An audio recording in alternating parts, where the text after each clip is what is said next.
NFL Week 6 starts off with another crucial division game that features two teams that are on a little bit of a schneid. Well, one of them's got to win though. Which one will do it? We got all that and a whole lot more in this video.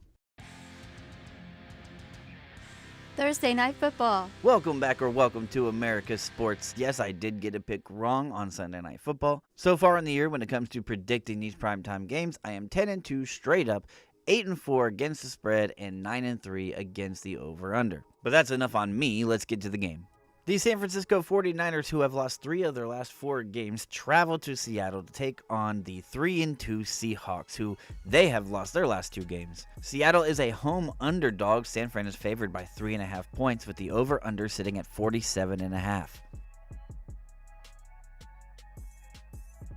First and foremost, what we cover is the weather, and looking at that, it's going to be a little chilly. It's going to be about 50 degrees on Thursday night. It's going to be pretty cloudy too, with wind gusts of up to 15 miles per hour, but there should not be any rain. San Francisco now 0-2 on the road, while Seahawks are 2-1 at home. This is going to be their 4th home game. This is probably the most important Week 6 game that the Niners have faced in years.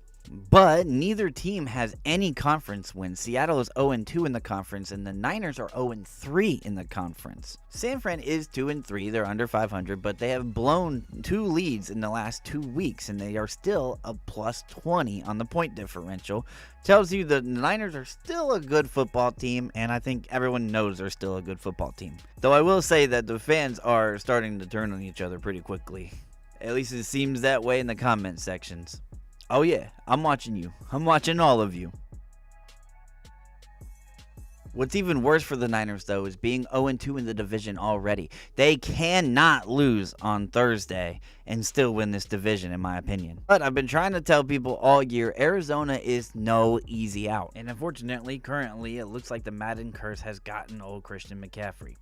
As for Seattle, this is their first division game, with divisions like the NFC East and the NFC North getting better than ever. This division cannot play around anymore. One positive for San Fran here is that Brock Purdy has never lost to Geno Smith. He is 3-0 all-time, 2-0 in the regular season. If you're a Seattle fan, though, you could flip that by saying, well, Geno is due to beat Brock Purdy. And there would be no better time than Thursday night at home, playing in your 4th home game. The last time that Seattle beat San Fran, Russell Wilson was the quarterback. Seattle and San Fran both have a lot of injuries on the defense. But for San Fran, on offense, just tight end George Kittle is on the injury report. He is questionable. We do think he'll play. The game is just so important for him not to play. For the defense, though, it's a lot of the secondary. Both the safeties, Hufanga and Brown, are questionable. Most importantly, linebacker Fred Warner is injured. He is questionable. He did practice on Monday, though, so I'm expecting Fred Warner is going to play also. Cornerback Charvarius Ward did not practice, and neither did defensive tackle Jordan Elliott. And then you got the other linebacker for San Fran, and Flanagan Fowles, who they've already saying is probably not going to play. Another important thing to factor in here is that Jake Moody is not playing. And then with Seattle's got some injured linebackers too. We already know Nwosu will not play, and will probably go on to the IR as well for Seattle. And Derek Hall of the linebacking crew are also questionable. And Love at the safety positions hurt as well. So it's a lot of it is the same as the 49ers when it comes to defensive injuries. On offense, though, it looks like every person on the 1st and 2nd string is good to go. Game props.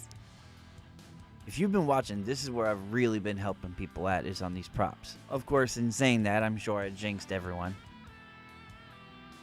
For anytime touchdown scores, both running backs are in the negatives for the anytime touchdown. Mason is at a -180, while Kenneth Walker is at a -135. And then we will look at the rushing props. Typically, the worst games of the year for Walker were usually when he played against the Niners, and they are still top 10 at rushing yards allowed per game. And then you got Jordan Mason averaging a staggering 107 plus yards rushing per game. His over-under is 82.5, just to let you know that. Also, Brock Purdy is at 12.5. Keep in mind that he's carried the ball 22 times now.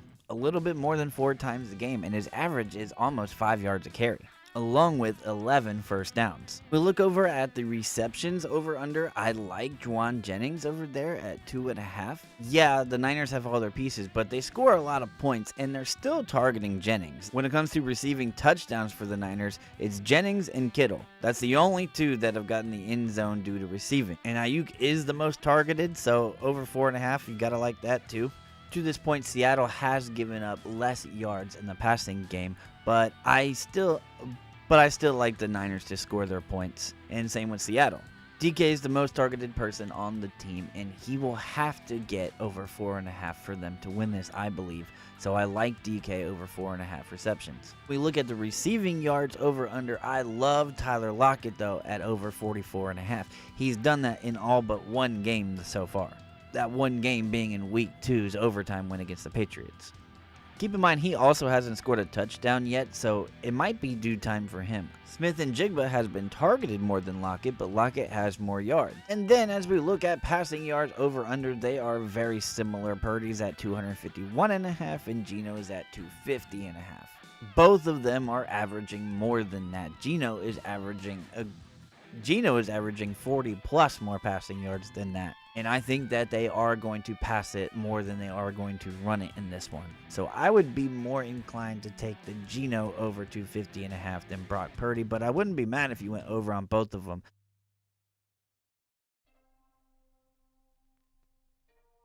The Niners offense is still good. They've been able to run, they've been able to pass, they're able to score. But the biggest difference between this year and last year, so far at least, has been the defense has not been as good.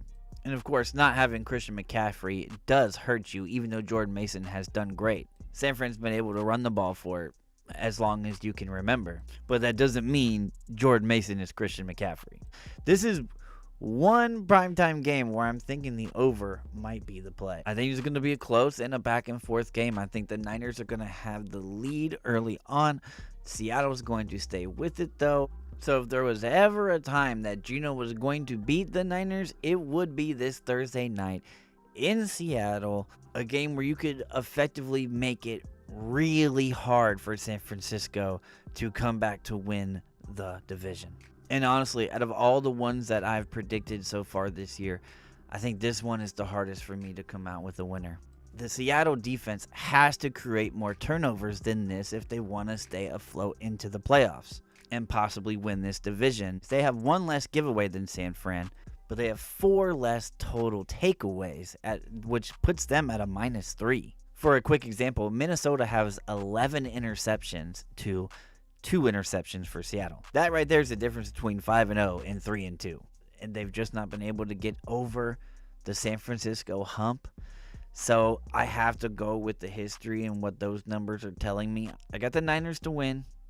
I have them to not cover this. I think this is going to be a field goal game. And I'm going with the over. Surprise, surprise on that one. Anyways, guys, that's going to do it for the Thursday night preview and predictions. I hope you got some valuable information out of this. And be sure to comment your thoughts and predictions on the comment section below. We've got some NFL Power Rankings coming out to you very soon, and the NBA is on the horizon as well, and we'll be doing a full season preview on that and on the NBA Cup after that. But anyways, that's going to do it for this one, and until the next time, you will catch me in the next one.